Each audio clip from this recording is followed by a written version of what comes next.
O silêncio da mata naquela manhã parecia comum demais para esconder o que estava prestes a ser descoberto. O ar ainda carregava a umidade da madrugada quando dois trabalhadores que circulavam por uma trilha pouco usada na região do Parque do Estado perceberam algo fora do lugar entre as árvores. Não era apenas a sensação estranha de estar sendo observado, nem o farfalhar irregular das folhas tocadas pelo vento fraco. Era a interrupção abrupta da rotina. Um detalhe imóvel demais em meio à vegetação viva. A aproximação lenta, hesitante, confirmou o que ninguém queria admitir. Ali começava uma sequência de eventos que mudaria para sempre a percepção de segurança na cidade de São Paulo. A notícia se espalhou primeiro entre os curiosos, depois pelas rádios locais, e antes do meio-dia já ocupava espaço nas redações. Uma jovem havia sido encontrada em uma área isolada da mata. Ainda não havia confirmação de identidade. Ainda não havia explicação.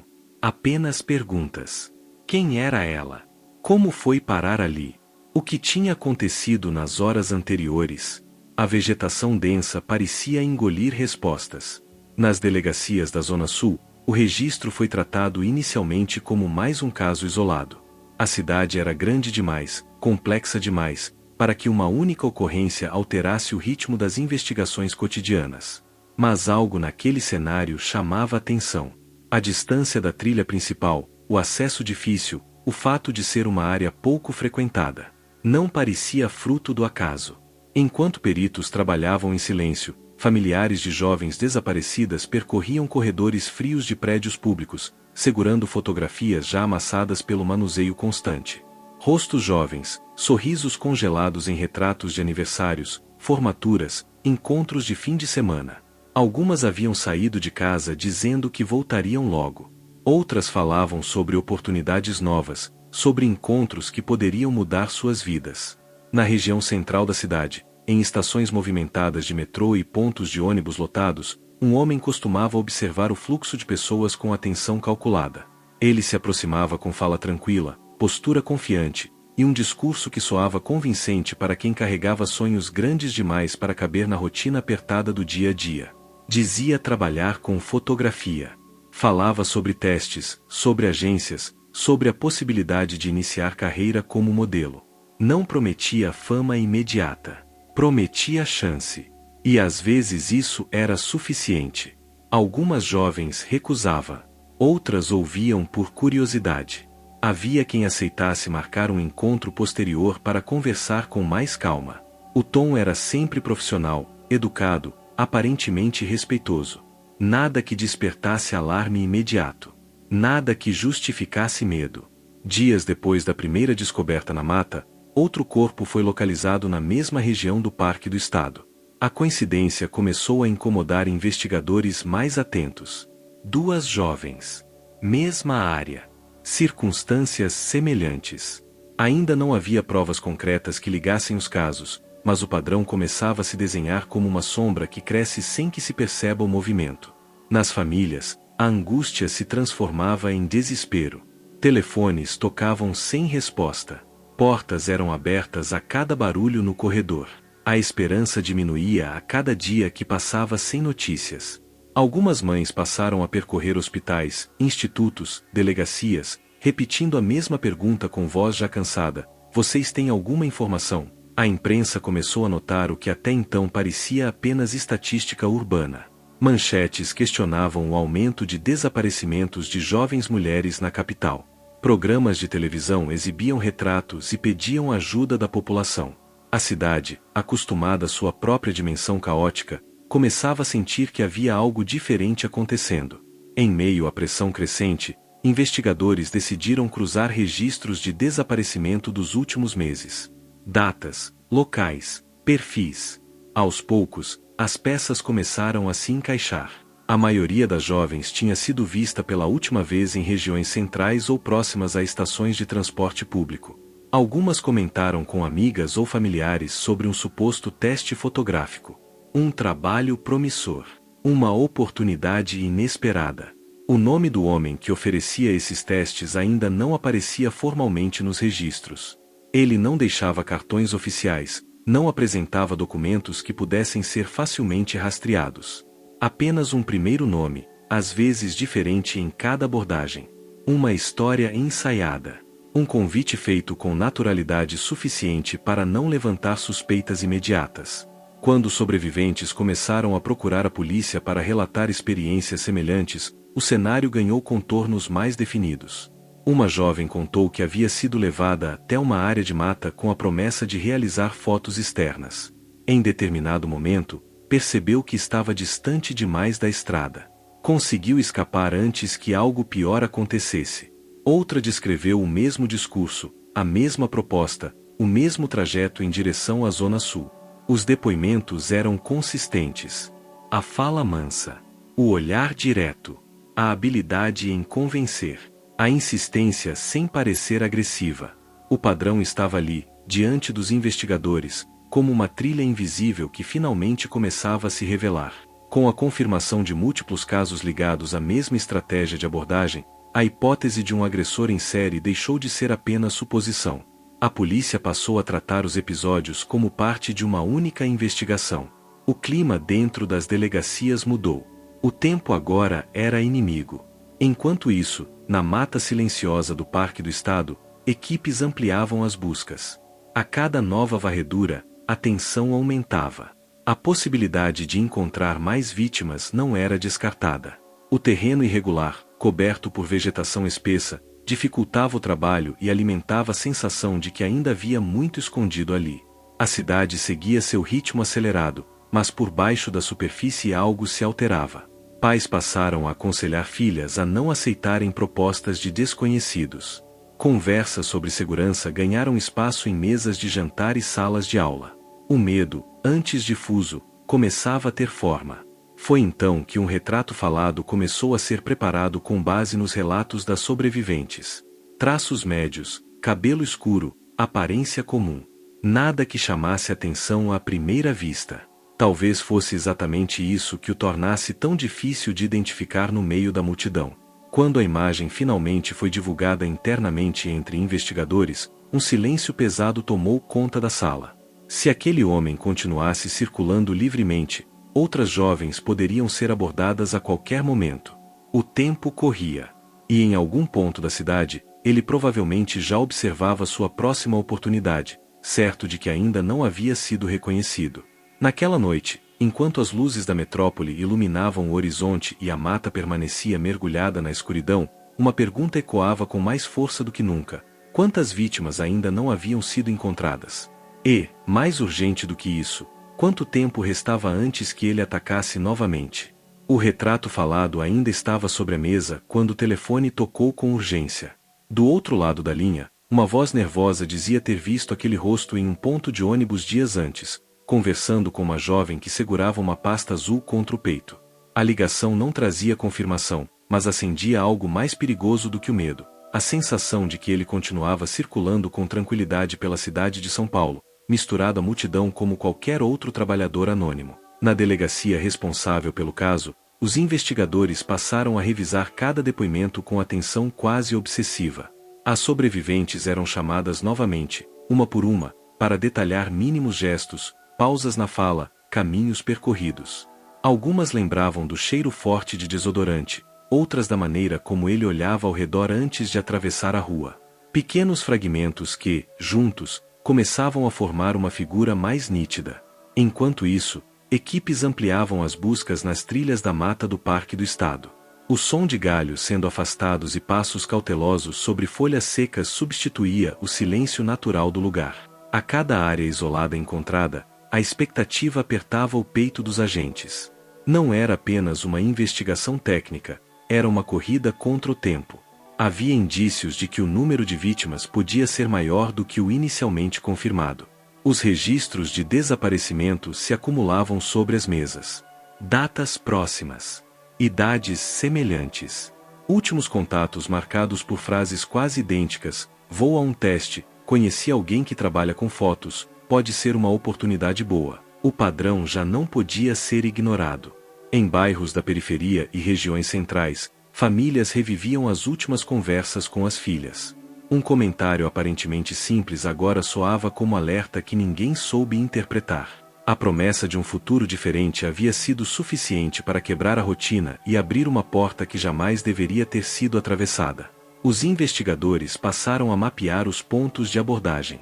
Estações de metrô movimentadas, terminais de ônibus, regiões comerciais onde jovens costumavam circular em busca de emprego. Ele parecia escolher locais estratégicos, onde a conversa inicial pudesse acontecer sem chamar atenção, mas também sem testemunhas próximas o bastante para ouvir detalhes. Em uma das oitivas, uma sobrevivente descreveu o momento em que percebeu estar distante demais da cidade. O barulho constante dos carros havia ficado para trás, substituído pelo canto irregular de pássaros e pelo farfalhar da vegetação. A sensação de desconforto foi crescendo devagar, como se o instinto tentasse falar mais alto do que a razão. Ela contou que só conseguiu sair dali porque aproveitou um instante de distração e correu sem olhar para trás. O relato deixou a sala em silêncio absoluto. A divulgação do retrato falado na imprensa ampliou a pressão. Programas de televisão exibiam a imagem repetidamente, pedindo que qualquer informação fosse repassada às autoridades. O apelido começava a surgir nas manchetes, criando uma identidade pública para alguém que até então agia nas sombras. O impacto foi imediato. Denúncias passaram a chegar de diferentes pontos da cidade. Algumas eram enganosas, fruto do medo generalizado. Outras traziam informações relevantes. Um comerciante afirmou ter visto um homem semelhante conversando com jovens próximas a uma galeria no centro. Um motorista de ônibus relatou ter deixado um casal com as características descritas próximo a uma via que levava à Zona Sul. Cada pista era analisada com cautela. Dentro da força-tarefa formada para o caso, surgia uma pergunta inquietante. Ele agia sozinho? Até aquele momento, não havia provas concretas de participação de cúmplices. O modo de operação descrito pelas sobreviventes indicava uma abordagem individual, baseada em persuasão e manipulação. Ainda assim, a possibilidade de ajuda externa não podia ser totalmente descartada. Enquanto as buscas na mata avançavam, novas descobertas confirmavam o que já se temia. O número de vítimas aumentava, transformando a investigação em um dos maiores desafios recentes da segurança pública da cidade. A sensação de urgência era visível nos corredores da delegacia. Não se tratava apenas de solucionar crimes passados, mas de impedir que outros acontecessem. O suspeito, identificado como Francisco de Assis Pereira, começava a surgir com mais clareza nos levantamentos internos. Seu nome apareceu ligado a relatos anteriores de comportamento agressivo. Trabalhava como motoboy, o que explicava sua familiaridade com diferentes regiões da cidade. Tinha mobilidade, conhecia rotas alternativas, sabia circular sem chamar atenção. A partir desse ponto, a investigação ganhou um novo foco. Endereços associados a ele foram verificados. Conhecidos e familiares foram ouvidos. Alguns descreviam um homem reservado, de fala tranquila. Outros mencionavam mudanças de comportamento recentes, irritação constante, ausências inexplicadas. A tensão aumentou quando surgiram indícios de que ele poderia estar monitorando a própria repercussão do caso. Comentários feitos a conhecidos sobre a cobertura da mídia chamaram a atenção dos investigadores. Era como se ele observasse a movimentação à distância, avaliando o quanto estava perto de ser descoberto. Nas ruas, o medo já era parte da rotina. Jovens evitavam aceitar propostas de desconhecidos. Conversas sobre segurança se multiplicavam. A confiança na palavra de um estranho havia sido abalada de maneira profunda. Mesmo com o avanço das pistas, ainda faltava o elemento decisivo que transformaria suspeita em captura. Ele continuava livre. Podia estar em qualquer lugar naquele instante, parado em um semáforo, aguardando o metrô, encostado em uma banca de jornal, observando silenciosamente o fluxo de pessoas. Na mata, o vento atravessava as árvores como um sussurro constante, lembrando que ali estavam respostas que jamais seriam completas. A cada nova confirmação, crescia a certeza de que o tempo perdido no início da investigação custará caro demais. E então, em meio à avalanche de denúncias que chegavam diariamente, uma ligação específica chamou a atenção dos investigadores. A pessoa do outro lado da linha não apenas reconhecia o rosto do retrato falado. Ela sabia exatamente onde ele poderia ser encontrado. A informação era concreta, detalhada, recente demais para ser ignorada. Se estivesse correta, Aquela poderia ser a oportunidade que a polícia esperava desde o primeiro corpo encontrado na mata. Mas havia um risco silencioso que ninguém ousava dizer em voz alta. Se ele percebesse qualquer movimento estranho, poderia desaparecer antes que a rede se fechasse. Naquela noite, viaturas começaram a se posicionar discretamente em pontos estratégicos da Zona Sul. O ar parecia mais pesado, como se a própria cidade prendesse a respiração. A caçada estava prestes a entrar em sua fase mais decisiva. E, pela primeira vez desde o início dos crimes, havia a sensação real de que o homem por trás do terror podia estar a poucos passos de ser alcançado. A madrugada avançava lenta quando as viaturas se espalharam em silêncio pelas ruas pouco iluminadas da Zona Sul de São Paulo. O endereço indicado na denúncia parecia comum demais para abrigar o centro de uma investigação que já mobilizava todo o estado. Casas simples, portões fechados, algumas janelas ainda acesas. Nada que denunciasse a presença de um homem que, segundo as suspeitas, vinha conduzindo jovens para o interior da mata do Parque do Estado sob promessas calculadas. Os policiais aguardaram um momento exato. A ordem era agir com discrição e rapidez. Qualquer ruído fora do previsto poderia permitir fuga. O silêncio da rua era quebrado apenas pelo som distante de um motor passando ao longe e pelo latido ocasional de um cachorro inquieto. Dentro da viatura principal, um dos investigadores revisava mentalmente cada depoimento das sobreviventes, cada ponto do retrato falado, cada linha que ligava o nome de Francisco de Assis Pereira aos desaparecimentos. Quando finalmente se aproximaram da residência, a tensão era quase palpável. A batida firme no portão ecoou pela calçada vazia. Por alguns segundos, nada aconteceu. Depois, uma luz se acendeu no interior da casa. Passos. Um barulho de chave. A porta se abriu com cautela. Ele não parecia surpreso. Não demonstrou desespero imediato. Observou os policiais com expressão controlada, como se estivesse tentando medir cada reação, cada movimento. Foi informado de que deveria acompanhar a equipe para prestar esclarecimentos. Não houve resistência física naquele instante. Apenas um silêncio denso, carregado de significados. Dentro da residência, os agentes encontraram objetos que chamaram atenção: recortes de anúncios, anotações, endereços, papéis que sugeriam contatos feitos ao longo dos meses anteriores. Nada isoladamente conclusivo, mas juntos formavam um conjunto inquietante. Cada item era recolhido com cuidado, catalogado, fotografado. Enquanto isso, a notícia da detenção começou a circular. Em poucas horas, repórteres já se aglomeravam em frente à delegacia. A cidade acordava com a possibilidade de que o homem por trás do terror estivesse finalmente sob custódia. Mas ainda era cedo para comemorar. Era preciso confrontar suspeitas com provas. Nas salas de interrogatório, a postura dele alternava entre tranquilidade e evasivas.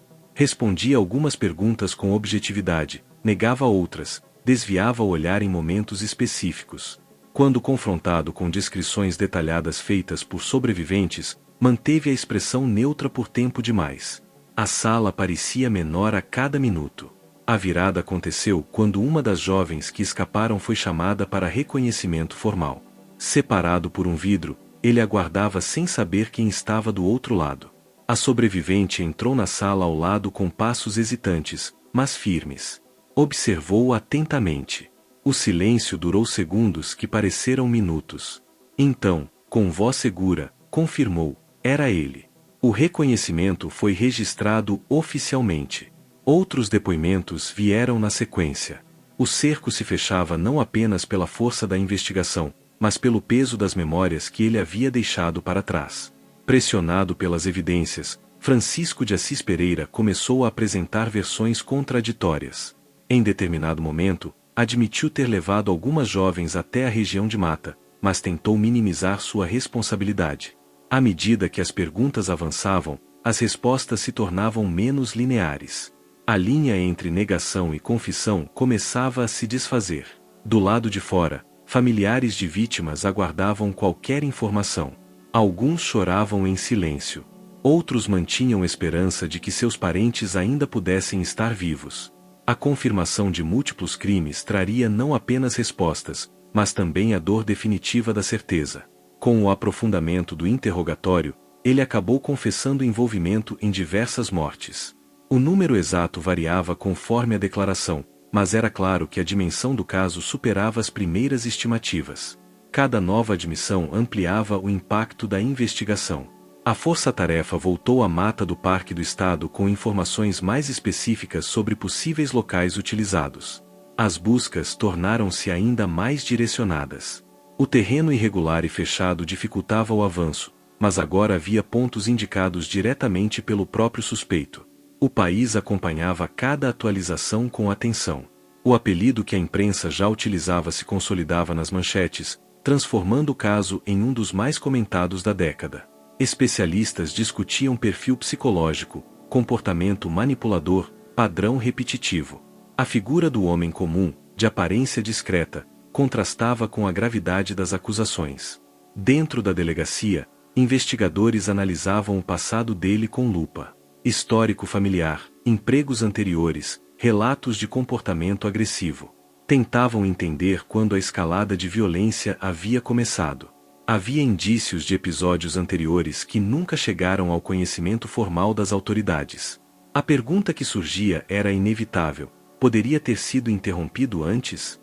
À medida que as confissões eram formalizadas, o caso deixava de ser apenas uma sequência de desaparecimentos para se tornar um marco na história criminal do país. A soma das acusações apontava para múltiplos homicídios, além de crimes associados à abordagem e ao engano. Apesar da prisão, a sensação de encerramento ainda estava distante. Faltava identificar todas as vítimas. Faltava reconstruir cada trajeto, cada encontro, cada decisão tomada ao longo dos meses anteriores. Faltava oferecer às famílias a verdade completa, mesmo que dolorosa. Na cela provisória, ele permanecia em silêncio prolongado. Às vezes, pedia água. Em outras, permanecia olhando fixamente para o chão, como se revisitasse mentalmente cada detalhe. Não demonstrava arrependimento visível. Também não buscava justificar de forma clara seus atos. Era como se mantivesse uma barreira invisível entre o que dizia e o que realmente pensava. Com a confirmação das confissões e dos reconhecimentos formais, o próximo passo seria levá-lo a julgamento. Mas antes disso, havia um desafio igualmente urgente: garantir que nenhuma outra informação estivesse escondida. Que nenhum outro desaparecimento tivesse ligação ainda não revelada. Quando a manhã seguinte começou a clarear o céu sobre São Paulo, a cidade despertou com a certeza de que o homem suspeito de aterrorizar jovens por meses estava preso. Ainda assim, o sentimento predominante não era alívio completo. Era uma mistura de indignação, luto e incredulidade. E, enquanto investigadores revisavam mais uma vez os mapas da região da mata, uma nova pergunta começou a surgir com força inquietante: ele havia contado tudo? Ou parte da verdade permanecia enterrada entre as árvores, esperando para ser descoberta? O amanhecer trouxe uma movimentação incomum à região próxima ao Parque do Estado. Caminhões, viaturas, equipes especializadas e agentes de diferentes setores se posicionavam em silêncio, conscientes de que cada passo a partir daquele momento poderia revelar verdades aguardadas havia meses. O clima era pesado. Não havia pressa, apenas a urgência silenciosa de encontrar respostas. As buscas começaram cedo. A mata fechada dificultava o avanço e obrigava os agentes a seguirem lentamente, atentos a qualquer detalhe fora do lugar. Galhos quebrados, marcas no solo, áreas com vegetação diferente do entorno. Cada sinal era tratado como potencialmente relevante. O local já havia sido vasculhado outras vezes, mas agora havia algo novo, indicações fornecidas diretamente pelo homem preso na véspera. Enquanto isso, na delegacia, investigadores revisavam novamente as confissões. As declarações não eram lineares. Havia contradições, omissões, pausas longas antes de respostas simples. Em alguns momentos, ele parecia cooperar. Em outros, desviava o assunto, como se testasse até onde a investigação já tinha avançado. A estratégia era clara: confrontar cada palavra com o que fosse encontrado na mata. No interior do parque, o silêncio era interrompido apenas pelo som das botas sobre folhas secas e pelo rádio comunicador ocasional. A tensão aumentou quando uma das equipes sinalizou ter encontrado um ponto suspeito. A vegetação estava revolvida, diferente do padrão natural do local. O solo parecia ter sido mexido em algum momento recente. A área foi isolada. O trabalho passou a ser feito com extremo cuidado. Cada centímetro era observado. Minutos depois, a confirmação veio de forma silenciosa, quase respeitosa. Um dos agentes fez um gesto curto, suficiente para que todos entendessem. Aquilo que se temia havia se materializado diante deles. A descoberta trouxe um peso imediato. Não havia comemoração, apenas a consciência de que, para algumas famílias, a esperança se transformava em luto definitivo. A partir daquele ponto, o parque deixava de ser apenas um local de investigação e se tornava cenário de confirmação de crimes que até então eram apenas suspeitos. As equipes continuaram avançando, seguindo outras indicações fornecidas durante o interrogatório. Novos pontos foram analisados ao longo do dia. Cada descoberta reforçava a gravidade do caso e ampliava sua dimensão. Não se tratava de um evento isolado, mas de um padrão repetido ao longo do tempo, executado com método e frieza. Enquanto as buscas avançavam, a repercussão fora da mata crescia de forma exponencial. A imprensa acompanhava cada movimentação, e o nome de Francisco de Assis Pereira já dominava manchetes em todo o país. Programas de televisão interrompiam a programação para atualizações ao vivo. Especialistas eram chamados para comentar o perfil do suspeito, tentando explicar como alguém aparentemente comum poderia cometer crimes de tamanha brutalidade. Familiares de jovens desaparecidas começaram a ser chamados para reconhecimento de pertences. Era um processo doloroso, conduzido com cautela, mas inevitável. Alguns objetos simples, comuns, ganhavam um peso insuportável ao serem associados à confirmação da perda. Cada reconhecimento encerrava uma busca e iniciava um processo de luto. Na delegacia, o interrogatório continuava. Diante das descobertas na mata, a postura do suspeito começou a mudar. A segurança inicial dava lugar a um silêncio mais prolongado. Quando falava, suas palavras eram mais curtas. Em determinados momentos, parecia resignado. Em outros, demonstrava irritação ao ser confrontado com detalhes específicos que apenas ele poderia saber. Os investigadores buscavam compreender não apenas o que havia acontecido, mas como tudo pôde se repetir tantas vezes sem uma interrupção mais precoce. Analisavam registros antigos, denúncias não aprofundadas, relatos que não foram conectados entre si no passado. Aos poucos, ficava evidente que falhas anteriores haviam permitido a continuidade dos crimes. O impacto psicológico do caso também começava a se espalhar. Moradores da região passaram a evitar áreas verdes. Pais reforçavam alertas aos filhos. O medo se tornava coletivo, mesmo após a prisão. A sensação era de que a cidade havia sido enganada por alguém que circulava entre todos sem levantar suspeitas. No campo jurídico, preparava-se o terreno para um dos julgamentos mais acompanhados da história recente do país. Promotores organizavam provas, depoimentos, laudos e confissões. A defesa começava a traçar sua estratégia, levantando questionamentos sobre sanidade mental, validade de confissões e circunstâncias da prisão. Especialistas em comportamento analisavam gravações e relatos. Apontavam características de manipulação, frieza emocional e repetição de padrões. Não se tratava de impulsos isolados, mas de uma sequência planejada, executada ao longo do tempo, aproveitando-se da vulnerabilidade das vítimas. À medida que novas informações vinham à tona, surgiam também questionamentos públicos. Como ele escolhia as vítimas? Por que aquele local específico? Houve outras pessoas que escaparam e nunca denunciaram? A cada resposta surgiam novas dúvidas, mantendo o caso em constante ebulição. Quando o dia começou a escurecer, as buscas no parque foram temporariamente encerradas. Havia muito a ser processado, analisado e confirmado oficialmente. Nada seria divulgado sem verificação rigorosa. O silêncio da mata voltava a se impor, agora carregado de um significado permanente. Na cela, ele permaneceu isolado. O peso das descobertas começava a cercá-lo por todos os lados. Não havia mais espaço para negar o que estava sendo revelado. Ainda assim, uma sensação inquietante persistia entre os investigadores, a de que nem todas as respostas haviam sido dadas. E, enquanto os laudos eram preparados e novas diligências planejadas, uma questão permanecia suspensa no ar, desconfortável e insistente. O que ainda não havia sido encontrado, e quanto tempo levaria até que toda a verdade viesse à tona? O acúmulo de provas transformou a investigação em um quebra-cabeça quase completo, mas ainda cercado por lacunas inquietantes.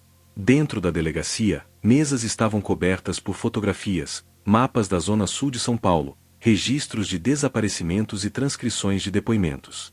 Linhas traçadas à caneta ligavam estações de metrô ao interior da mata do Parque do Estado, revelando um padrão geográfico que agora parecia evidente demais para ter passado despercebido no início. A confirmação do envolvimento de Francisco de Assis Pereira em múltiplos crimes não encerrava o trabalho da polícia. Pelo contrário, inaugurava uma fase ainda mais delicada: reconstruir cada passo, identificar todas as vítimas e garantir que nenhuma denúncia antiga tivesse ficado sem conexão com o caso. Os investigadores passaram a revisar boletins de ocorrência arquivados dos anos anteriores. Pequenos relatos que antes pareciam desconexos começaram a ganhar novo significado. Uma jovem que havia relatado abordagem semelhante meses antes, mas não reconheceu formalmente o agressor na época. Um registro de tentativa de violência em área próxima à mata, tratado isoladamente.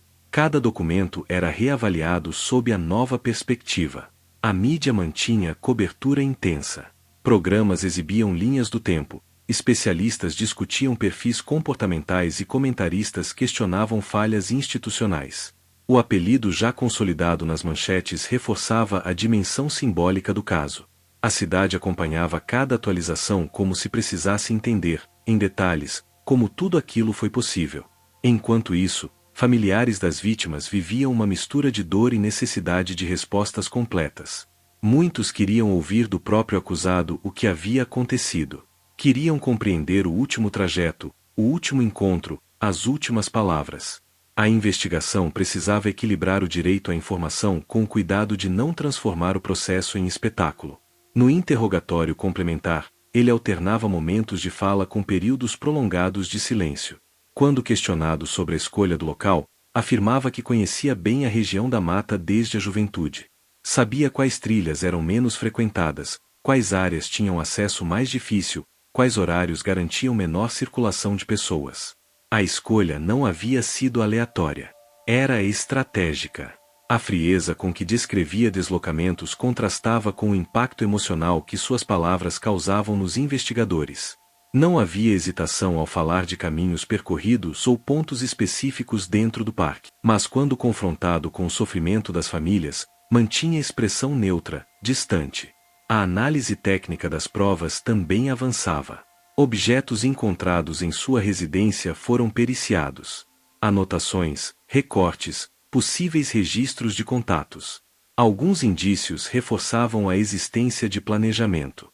Não se tratava de encontros ocasionais, mas de uma sequência estruturada de abordagens. A pressão pública trouxe à tona discussões mais amplas.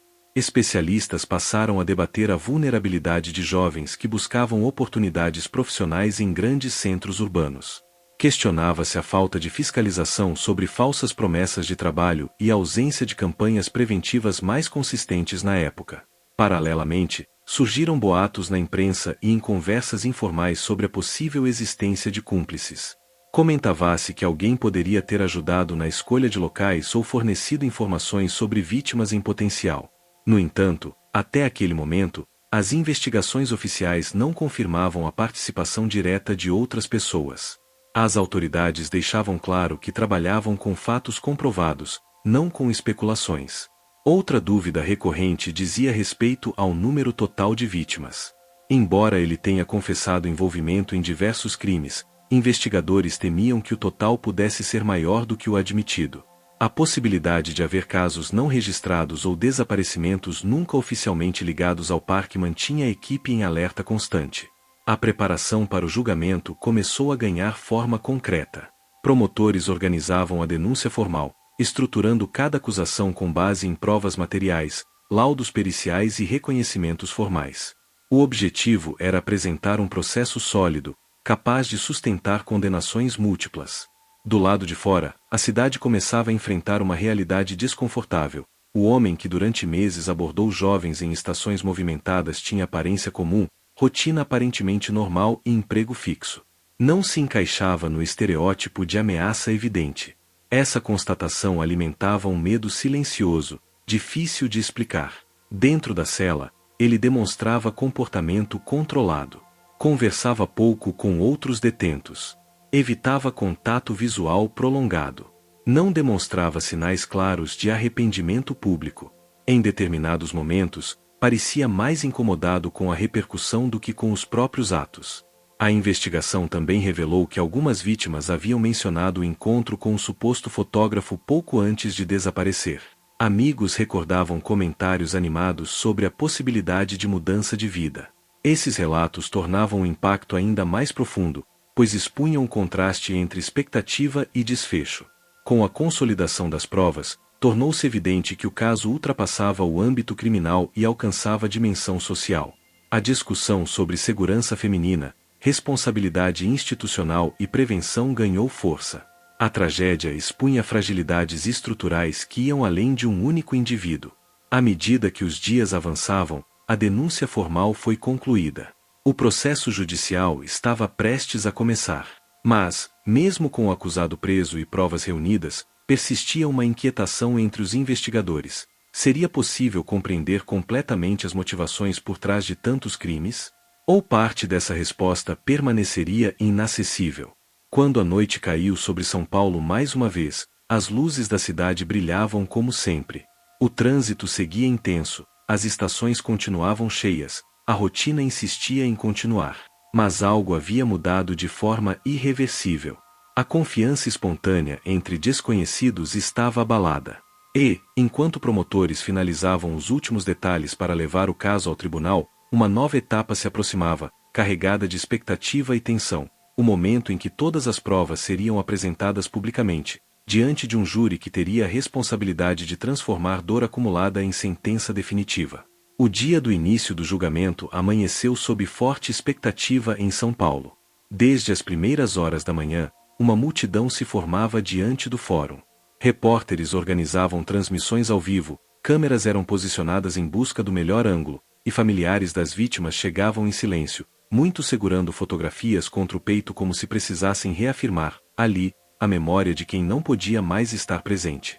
Dentro do prédio, o ambiente era outro. Corredores longos, iluminação fria, passos contidos. A formalidade do tribunal contrastava com a carga emocional que aquele processo carregava. Não se tratava apenas de um julgamento criminal, era o desfecho de meses de medo coletivo e dor acumulada. Quando Francisco de Assis Pereira entrou no plenário, o silêncio se impôs de maneira quase física. Ele mantinha postura ereta, olhar baixo, expressão difícil de decifrar. Vestia roupas simples, discretas. Não havia qualquer sinal externo que o diferenciasse de outros réus já julgados naquele mesmo espaço. Ainda assim, a atmosfera se alterou assim que ele se sentou. A acusação iniciou a apresentação dos fatos de maneira organizada, cronológica. Cada caso foi exposto com base em provas documentais, laudos técnicos, registros de desaparecimento e depoimentos formais. A reconstrução dos trajetos, das abordagens e da condução das vítimas até a região da mata do Parque do Estado foi feita com clareza, mas sem apelos emocionais excessivos. O peso dos acontecimentos falava por si. À medida que os promotores detalhavam o padrão repetitivo de abordagem, a promessa de testes fotográficos, a conversa convincente, o deslocamento até áreas isoladas, o júri acompanhava atentamente. Não era uma narrativa fragmentada. Era uma sequência coerente, sustentada por múltiplos depoimentos que se encaixavam como peças de um mesmo desenho. Quando as sobreviventes foram chamadas a depor, o ambiente tornou-se ainda mais tenso. Cada uma descreveu, com voz firme apesar da evidente emoção, o momento em que conheceu o acusado, as palavras utilizadas, a sensação de desconforto crescente ao se afastar da cidade. Seus relatos foram decisivos para consolidar o reconhecimento formal e reforçar a credibilidade das provas. A defesa, por sua vez, tentou levantar dúvidas sobre a interpretação dos fatos.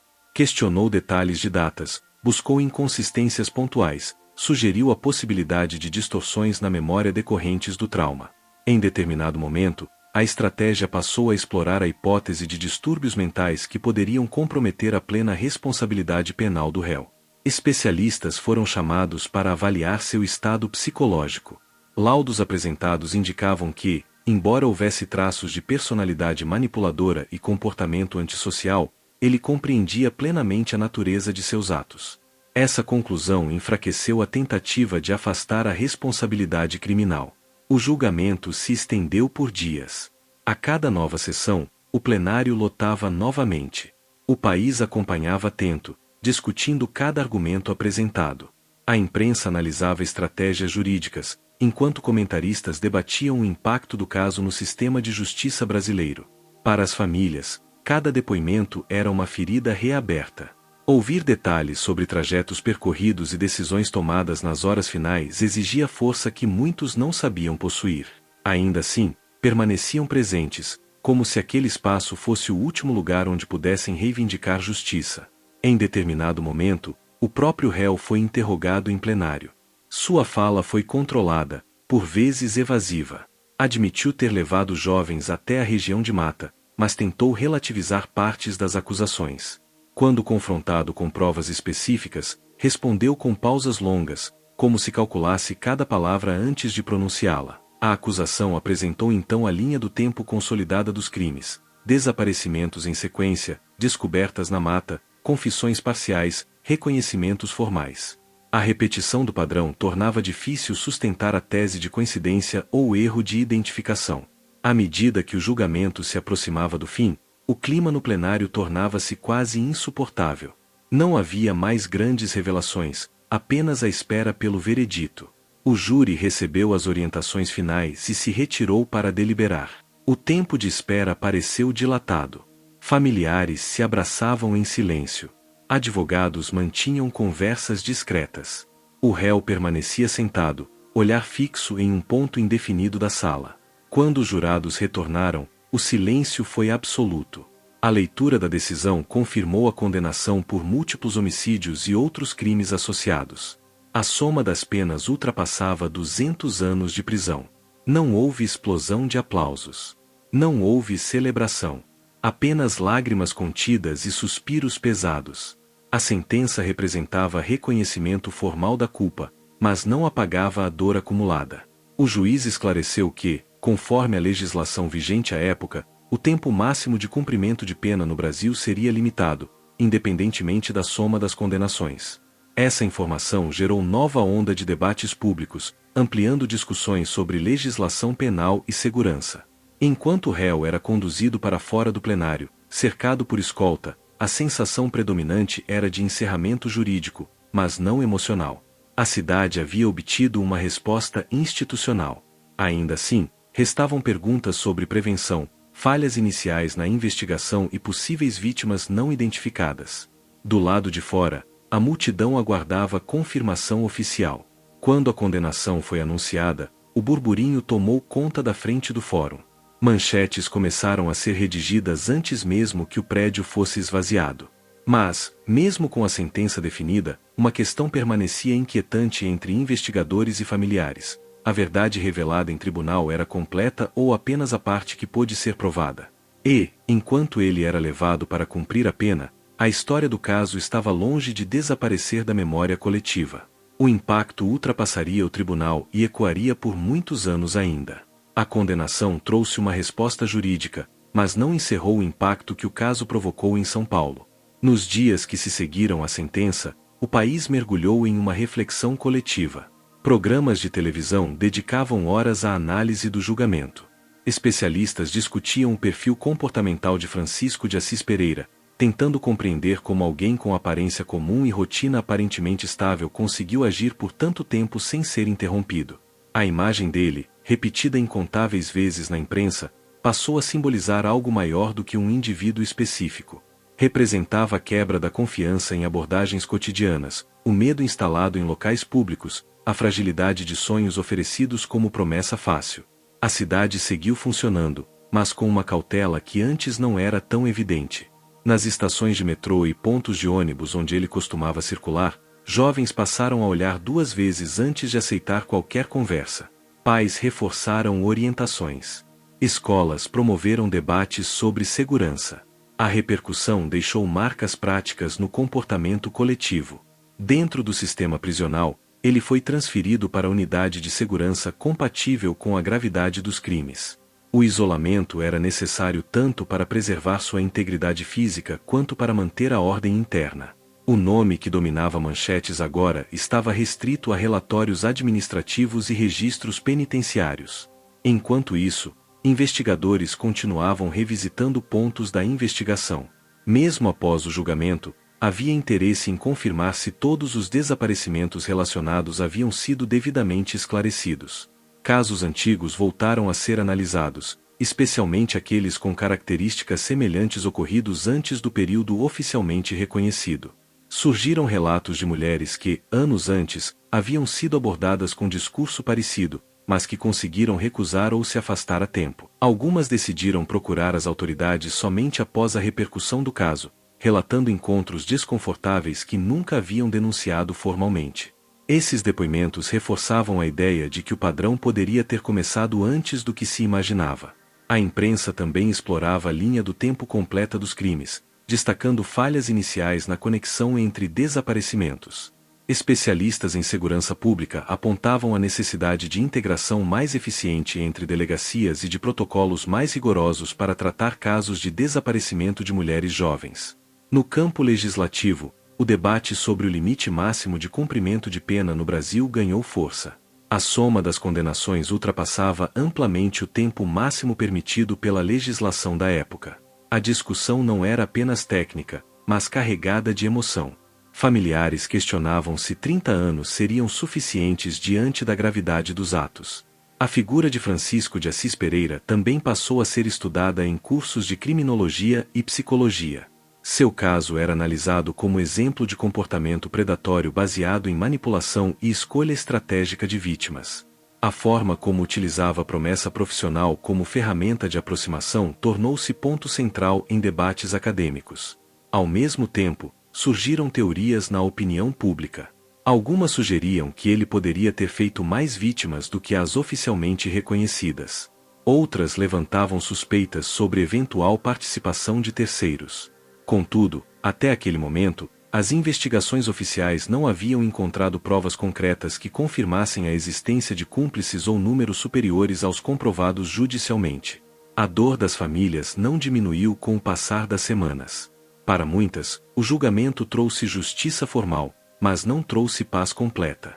Havia o vazio permanente das ausências, o peso das lembranças interrompidas e a sensação de que o tempo não poderia ser revertido.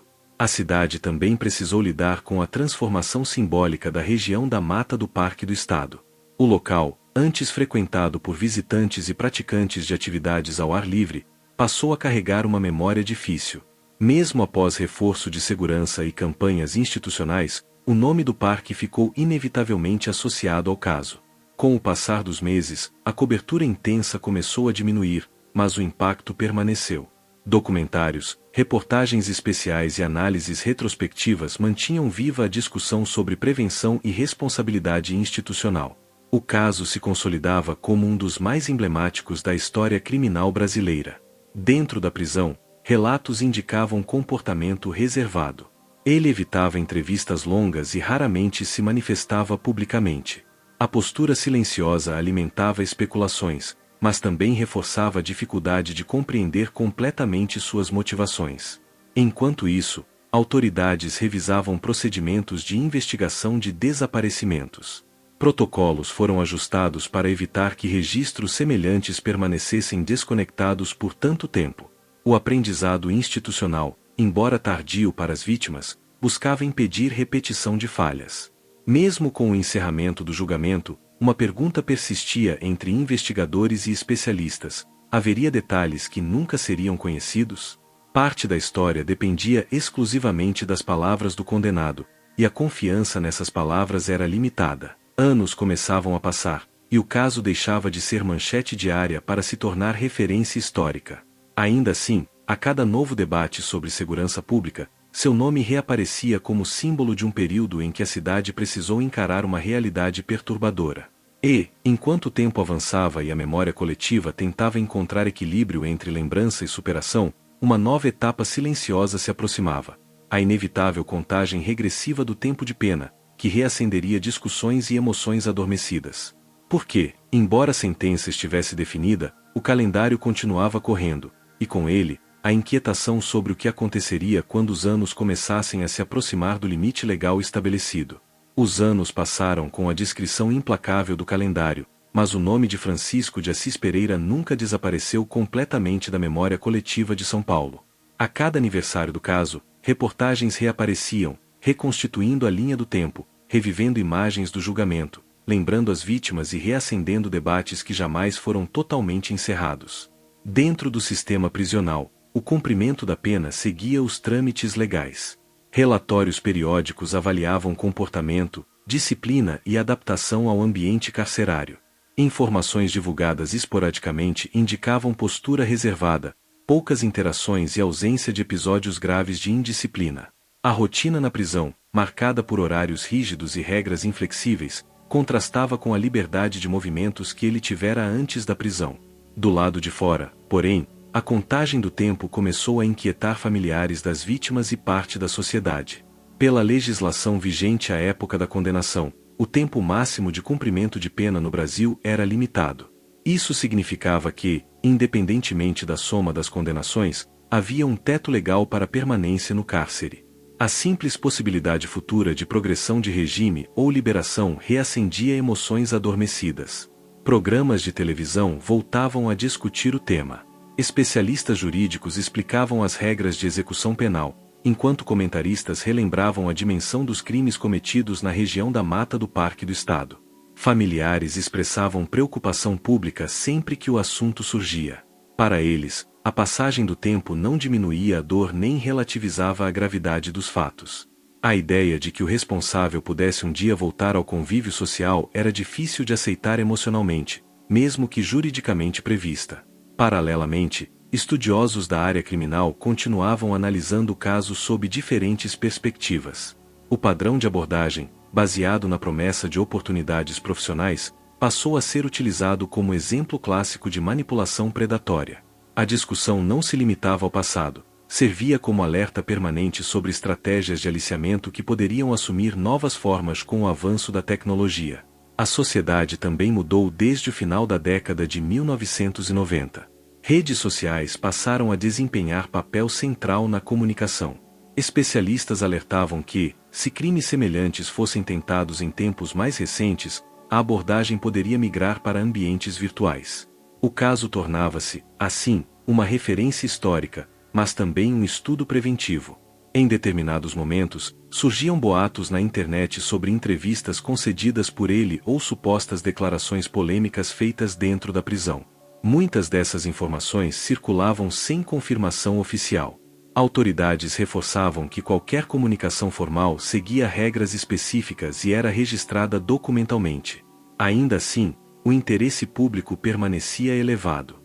Houve também especulações sobre a possibilidade de novos processos surgirem com base em denúncias antigas reavaliadas. Contudo, até aquele momento, não havia confirmação oficial de novas condenações além das já estabelecidas. A investigação original havia sido ampla, mas a dúvida sobre eventuais casos não registrados nunca desapareceu completamente do imaginário popular.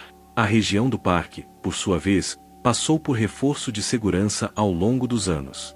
Monitoramento ampliado, presença mais constante de agentes e campanhas de conscientização buscaram afastar a imagem exclusivamente associada ao caso.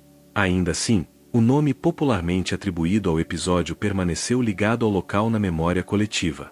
A cada vez que a execução penal avançava para uma nova fase burocrática, o tema retornava aos noticiários. A legislação brasileira previa critérios objetivos para a progressão de regime, incluindo tempo mínimo cumprido e bom comportamento. Juristas explicavam que a aplicação dessas regras não era opcional, mas parte do sistema legal. Essa explicação técnica, entretanto, não diminuía a carga emocional envolvida. Para muitos, o caso não era apenas um processo judicial encerrado, mas uma ferida aberta na história recente da cidade. O debate ultrapassava o campo jurídico e alcançava o moral. Enquanto o tempo avançava, uma pergunta voltava a circular com maior frequência: como a sociedade deveria lidar com crimes de extrema gravidade após o cumprimento da pena máxima permitida? A legislação evoluiu ao longo dos anos, ampliando limites para casos futuros, mas sem efeito retroativo sobre condenações anteriores. No silêncio da cela, distante dos holofotes que um dia o cercaram, ele cumpria sua rotina diária. O homem que caminhava livremente por estações movimentadas agora estava restrito a poucos metros quadrados. Ainda assim, o impacto de seus atos permanecia muito além das paredes do presídio. Em debates públicos, especialistas lembravam que justiça penal não apaga a história, apenas a formaliza. O verdadeiro desafio estava em equilibrar memória, prevenção e aplicação da lei. O caso do chamado maníaco do parque tornou-se símbolo desse dilema. E conforme o calendário continuava avançando, aproximando datas que antes pareciam distantes, crescia uma tensão silenciosa. Não se tratava mais de descobrir culpado ou provar crimes. Essa etapa havia sido concluída. O que se aproximava era uma nova discussão, igualmente delicada. O que aconteceria quando o limite legal de permanência na prisão estivesse cada vez mais próximo? A resposta ainda estava no futuro, mas o simples fato de a pergunta existir era suficiente para manter viva a inquietação. Porque algumas histórias, mesmo depois de julgadas e sentenciadas, continuam ecoando muito além do tribunal, e o eco desse caso ainda não havia se dissipado completamente. À medida que o tempo avançava, o caso de Francisco de Assis Pereira deixava de ser apenas memória histórica e voltava a ocupar espaço nas discussões jurídicas de São Paulo. A aproximação do limite máximo de cumprimento de pena reacendeu debates que misturavam direito, emoção e segurança pública. A legislação brasileira vigente na época da condenação estabelecia um teto para o tempo de prisão, independentemente da soma total das penas. Embora anos depois esse limite tenha sido ampliado para novos casos, a regra não poderia retroagir para alcançar condenações anteriores. Esse detalhe técnico passou a ser explicado repetidamente em entrevistas, reportagens e debates televisivos. Familiares das vítimas voltaram a se manifestar publicamente. Para eles, cada notícia relacionada à execução penal era como reviver parte do trauma. A possibilidade futura de saída do regime fechado gerava apreensão e indignação. A dor, que nunca desapareceu, ganhava nova intensidade sempre que o calendário jurídico era lembrado. Autoridades do sistema penitenciário reforçavam que qualquer eventual progressão dependeria do cumprimento estrito de requisitos legais, incluindo o tempo mínimo de pena já cumprido e avaliação de comportamento. Nada aconteceria de forma automática ou antecipada. Ainda assim, a simples existência dessa possibilidade era suficiente para alimentar a tensão social. O caso também voltou a ser analisado sob o ponto de vista da política criminal. Juristas questionavam se crimes de extrema gravidade deveriam ter tratamento diferenciado em termos de tempo máximo de cumprimento. Outros lembravam que o princípio da legalidade impede mudanças retroativas mais severas. O debate dividia opiniões, mas mantinha o nome do condenado constantemente citado. Enquanto isso, no ambiente prisional, a rotina seguia sob vigilância. Relatórios periódicos avaliavam conduta, participação em atividades internas e adaptação às regras. Informações oficiais indicavam comportamento controlado e ausência de episódios de indisciplina significativa. No entanto, avaliações psicológicas, quando realizadas, eram tratadas com sigilo institucional. Paralelamente, produções audiovisuais começaram a revisitar o caso. Documentários e séries especiais exploravam os fatos ocorridos na região do Parque do Estado, contextualizando o impacto social da época. Essas produções apresentavam entrevistas com especialistas, reconstituições e análises sobre como as investigações foram conduzidas. A nova geração, que não havia vivido os acontecimentos nos anos 1990, passou a conhecer a história através dessas produções. Para muitos jovens, o caso soava quase inacreditável. Para quem viveu o período, era uma lembrança concreta de medo e insegurança. Surgiram também debates sobre ressocialização. Especialistas questionavam se indivíduos condenados por crimes dessa natureza poderiam, de fato, ser reintegrados à sociedade com segurança. Outros defendiam que o sistema penal deve seguir princípios universais, independentemente da repercussão pública. Em determinados momentos, rumores circulavam nas redes sociais sobre datas específicas de possível progressão ou soltura. Muitas dessas informações eram imprecisas ou distorcidas. Órgãos oficiais precisavam se manifestar para esclarecer prazos reais e evitar pânico desnecessário. A discussão extrapolava o caso individual e alcançava um tema maior. Qual é o objetivo final da pena? Punição? Prevenção? Ressocialização? Ou uma combinação de todos? O episódio tornou-se referência recorrente sempre que esse debate ganhava destaque nacional. Enquanto isso, o tempo seguia seu curso inexorável. Cada ano cumprido aproximava o limite legal previsto. A contagem, antes distante, tornava-se concreta. A sociedade acompanhava com atenção, dividida entre o respeito à lei e o temor das consequências.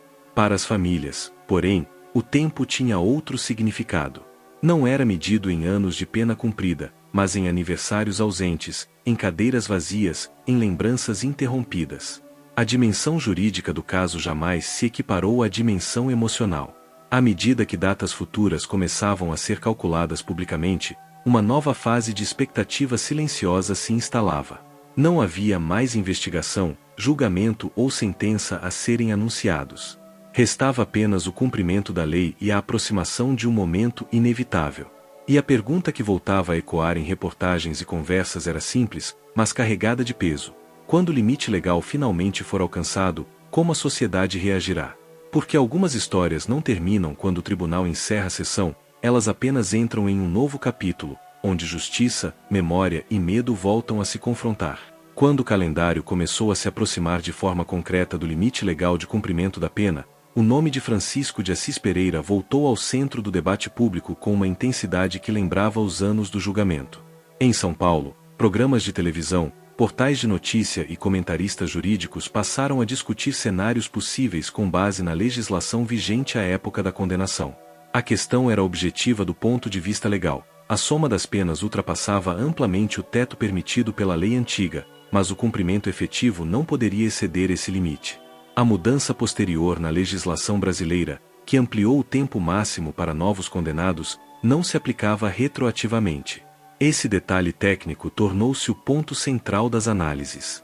Autoridades da execução penal reforçavam que qualquer decisão dependeria do cumprimento integral dos requisitos previstos na lei, incluindo o cálculo preciso do tempo, análise de conduta e eventuais pareceres técnicos. Não se tratava de um ato político ou discricionário, mas de um procedimento jurídico formal. Ainda assim, a dimensão emocional superava qualquer explicação técnica. Familiares das vítimas manifestavam preocupação pública sempre que o assunto ganhava destaque. Para eles, a simples possibilidade de mudança no regime de cumprimento da pena era motivo de apreensão. A memória dos crimes cometidos na área de mata do Parque do Estado permanecia viva, mesmo décadas depois. Especialistas em segurança pública também analisavam o cenário sob outra perspectiva. Como monitorar adequadamente um condenado por crimes dessa gravidade caso ele deixasse o regime fechado? Debatia-se a aplicação de medidas como acompanhamento rigoroso, restrições judiciais e monitoramento eletrônico, se cabível dentro das regras legais. Paralelamente, juristas ressaltavam que o Estado não pode agir movido por clamor popular. O sistema penal deve obedecer aos princípios constitucionais, incluindo legalidade e anterioridade da lei penal mais severa. Esse argumento era frequentemente citado para explicar por que mudanças legislativas posteriores não poderiam ser aplicadas ao caso. A cada nova reportagem, o público voltava a pesquisar detalhes do passado. Vídeos antigos, manchetes da época e entrevistas históricas circulavam nas redes sociais. Para muitos, era como revisitar um capítulo sombrio da história recente do país. No ambiente prisional, informações oficiais continuavam descrevendo rotina controlada e comportamento estável. Não havia anúncios espetaculares, apenas o avanço burocrático do tempo. Contudo, cada atualização institucional era acompanhada com atenção redobrada pela imprensa. O debate também ganhou contornos acadêmicos. Professores de direito penal utilizavam o caso para explicar limites do sistema jurídico brasileiro, discutindo até que ponto a legislação deve refletir a gravidade dos crimes ou preservar princípios gerais aplicáveis a todos. Enquanto isso, uma tensão silenciosa se instalava. Não havia nova acusação, nem novo julgamento, nem revelação inesperada. Havia apenas a aproximação de um marco temporal previsto em lei. E às vezes, o simples avanço do relógio pode gerar tanta inquietação quanto uma decisão judicial. A sociedade se dividia entre duas posições. De um lado, o respeito estrito às regras legais, de outro, a sensação de que certos crimes ultrapassam qualquer limite temporal de punição. O caso tornava-se símbolo dessa encruzilhada moral e jurídica. E então, a pergunta que antes parecia distante tornou-se concreta. Quando o prazo máximo permitido pela legislação finalmente fosse alcançado, quais seriam exatamente os próximos passos? Haveria medidas adicionais? Existiria algum recurso jurídico capaz de alterar o desfecho? Ou o sistema simplesmente seguiria o que sempre esteve previsto desde o início? O que estava em jogo já não era apenas o destino de um condenado, mas a forma como o próprio Estado lida com seus limites legais diante de crimes que marcaram profundamente a memória coletiva. Porque, quando a lei encontra o trauma social, a resposta raramente é simples, e o próximo movimento poderia redefinir novamente o rumo dessa história. Com a aproximação real do limite legal de cumprimento da pena, o debate deixou de ser apenas teórico e passou a envolver procedimentos concretos dentro do sistema de justiça. O nome de Francisco de Assis Pereira voltou a circular com força nos noticiários de São Paulo, não por novos crimes ou revelações, mas por causa do relógio jurídico que nunca parou de correr. A execução penal entrou em sua fase mais sensível, o cálculo definitivo do tempo cumprido, abatimentos previstos em lei e a verificação formal de requisitos. Técnicos do judiciário analisavam cada detalhe documental. Não havia espaço para improviso. Cada dia de pena precisava estar devidamente registrado. Especialistas explicavam que, ao atingir o teto máximo permitido pela legislação da época da condenação, o Estado não poderia simplesmente prolongar a prisão com base em indignação social. O princípio da legalidade impõe limites claros. Ainda assim, o tema provocava forte reação pública. Familiares das vítimas voltaram a se manifestar, relembrando que os crimes ocorreram na região da Mata do Parque do Estado e deixaram marcas permanentes. Para eles, o encerramento formal da pena não significava encerramento da dor. A memória permanecia intacta. Juristas, por outro lado, reforçavam que o sistema penal não pode ser moldado caso a caso. Se a lei previa um limite, ele deveria ser cumprido, tanto para condenados anônimos quanto para casos de grande repercussão. O desafio estava em equilibrar segurança pública e garantias constitucionais. Nesse momento, começaram a surgir discussões sobre medidas complementares previstas no ordenamento jurídico, como monitoramento, eventuais avaliações psicológicas ou outras providências legais cabíveis dentro dos limites da lei. Cada possibilidade era analisada com cautela para evitar decisões precipitadas. A imprensa acompanhava cada movimentação processual. Pequenas atualizações geravam manchetes. A sociedade, dividida entre razão jurídica e emoção, aguardava definições. Não havia mais julgamento a ser feito. A culpa já havia sido reconhecida há décadas. O que se discutia agora era o alcance do próprio sistema legal. Nos bastidores do judiciário, magistrados precisavam lidar não apenas com a técnica processual, mas com a pressão indireta de um caso que marcou profundamente a história criminal do país. A decisão final sobre qualquer mudança de regime ou encerramento da pena teria repercussão nacional. Ao mesmo tempo, especialistas em criminologia voltavam a discutir um ponto delicado: como avaliar risco futuro em casos de crimes em série. Há instrumentos técnicos para isso, mas nenhum deles oferece garantia absoluta. O tema reacendia debates sobre prevenção e limites da ciência comportamental. Enquanto isso, o tempo seguia avançando. Cada mês aproximava o momento decisivo. Não havia mais suposições distantes, havia datas concretas sendo calculadas. O assunto deixava de ser hipotético. Para muitos cidadãos, a sensação era paradoxal. O sistema funcionava exatamente como foi desenhado para funcionar, mas isso não eliminava o desconforto. O caso expunha um dilema profundo entre justiça legal e justiça emocional. E assim, a história se aproximava de um ponto inevitável. Não mais sobre o que aconteceu no passado, mas sobre o que aconteceria quando o Estado tivesse cumprido integralmente aquilo que a própria lei determinou. Quando esse marco fosse oficialmente alcançado, não haveria espaço para surpresa, apenas para a aplicação do que sempre esteve previsto. A pergunta final começava a ganhar forma. Quando o limite legal se transformasse em realidade concreta, a sociedade estaria preparada para aceitar as consequências de suas próprias regras. Porque o próximo capítulo não dependeria de investigação, julgamento ou confissão, dependeria apenas do cumprimento estrito da lei. E então, depois de décadas marcadas por investigações, julgamentos, debates jurídicos e memória coletiva, a história chegava ao seu ponto mais delicado: o encontro definitivo entre o tempo e a lei. O nome de Francisco de Assis Pereira já não era apenas uma lembrança criminal, era um símbolo permanente de um dos capítulos mais sombrios vividos por São Paulo. Quando o limite legal de cumprimento da pena se torna realidade concreta, o sistema de justiça não age com emoção, mas com norma. O Estado cumpre aquilo que está escrito. Não mais, não menos. E é justamente nesse ponto que o caso ultrapassa a figura do condenado e passa a refletir algo maior: os próprios limites da legislação brasileira diante de crimes que chocaram o país. A região do Parque do Estado segue existindo fisicamente como espaço público, mas carrega uma marca invisível que o tempo não apagou. Ali, a memória permanece. Não como manchete diária, mas como registro histórico. O encerramento formal da pena, quando ocorre, não significa encerramento emocional. Para as famílias das vítimas, não existe marco temporal que apague ausências. A justiça penal pode cumprir seu ciclo, mas a memória continua viva, transmitida entre gerações. Ao longo dos anos, o caso provocou mudanças práticas, aprimoramento de investigações, debate sobre legislação, maior atenção a desaparecimentos e uma consciência mais ampla sobre estratégias de manipulação usadas por predadores. Se houve algum legado institucional, ele surgiu da necessidade de evitar que algo semelhante se repetisse. Especialistas continuam utilizando o episódio como referência em cursos de direito, criminologia e segurança pública. Não apenas para estudar o comportamento do criminoso, mas para analisar as respostas do Estado e da sociedade. O caso tornou-se exemplo de como investigação, julgamento e execução penal funcionam dentro dos limites constitucionais. Mas existe uma camada mais profunda nessa história.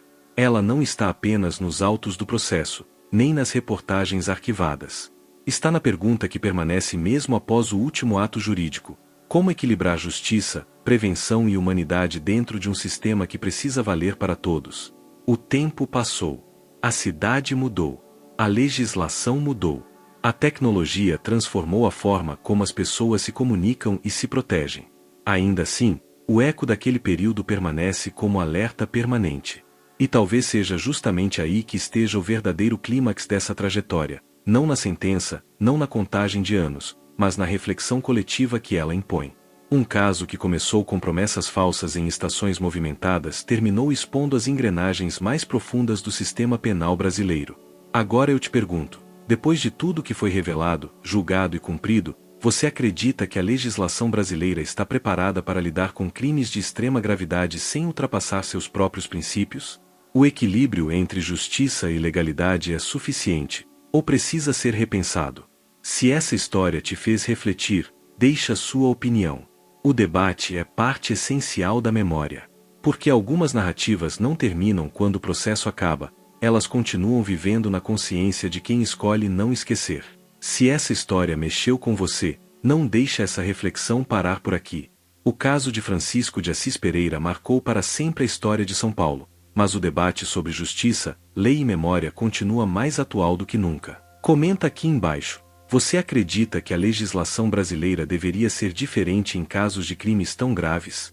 Ou o cumprimento rigoroso da lei, do jeito que está, é o único caminho possível? Quero muito ler sua opinião. Se esse conteúdo te trouxe informação, reflexão e profundidade, já deixa o like para fortalecer o canal, se inscreve para não perder as próximas histórias e compartilha esse vídeo com alguém que também gosta de entender os bastidores dos casos que marcaram o país. A sua participação mantém esse debate vivo.